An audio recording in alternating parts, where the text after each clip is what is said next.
CM Revanth తీరుపై మాజీ మంత్రి హరీష్ రావు నిప్పులు చెరిగారు. 15 నెలల పాలనను అసెంబ్లీ వేదికగా ఏకిపారేశారు.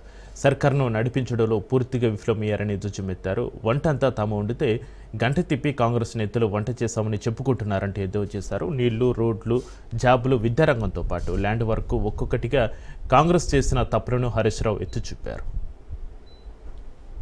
పాలనలో ఖమ్మంలో పెద్దవాగు ప్రాజెక్టు కొట్టుకుపోయింది, ఎస్ఎల్బిసి కూలిపోయింది, వట్టెం పంప్ హౌస్ మునిగిపోయింది, సాగర్ ఎడమ కాలువకు గన్లు పడ్డాయి, సుంకిశాల కుప్పకూలింది. అధ్యక్ష, ఇవాళ మీ నిర్వాహకం ఇట్లా ఉంది అధ్యక్ష.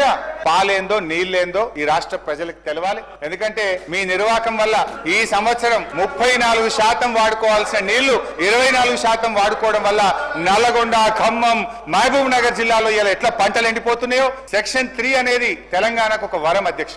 దాన్ని ఇవాళ బీఆర్ఎస్ ప్రభుత్వం సాధించింది. ట్రిబ్యునల్ ముందు వాదనలు జరుగుతా ఉన్నాయి. మీరు మంచి న్యాయవాదులను పెట్టండి, వాదనలు వినిపించండి, తెలంగాణకు న్యాయబద్ధమైనటువంటి వాటా 575 టీఎంసీలు రాబట్టండి అని చెప్పి కోరుతున్నాను అధ్యక్ష.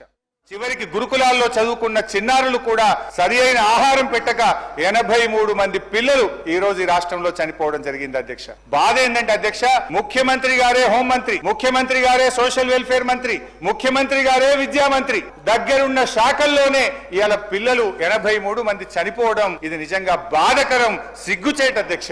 ఈ రోజు ఆ గురుకులాల్లో తిండి లేక పిల్లలు పడుతున్న బాధ, ఆ పిల్లలకు మెస్ ఛార్జీలు చెప్పడమేమో గ్రీన్ ఛానల్, కానీ నిధులు విడుదల అయితలేవు. కేంద్ర ప్రభుత్వము ప్రతి సంవత్సరం ఉత్తమ గ్రామ పంచాయతీ అవార్డులు ఇస్తుంది అధ్యక్ష. ఈ దేశం మొత్తం అవార్డులు ఇస్తుంది అధ్యక్ష. మా ప్రభుత్వం ఉన్నప్పుడు అధ్యక్ష 2022 సంవత్సరంలో తెలంగాణకు 19 ఉత్తమ గ్రామ పంచాయతీ అవార్డులు వచ్చినాయి.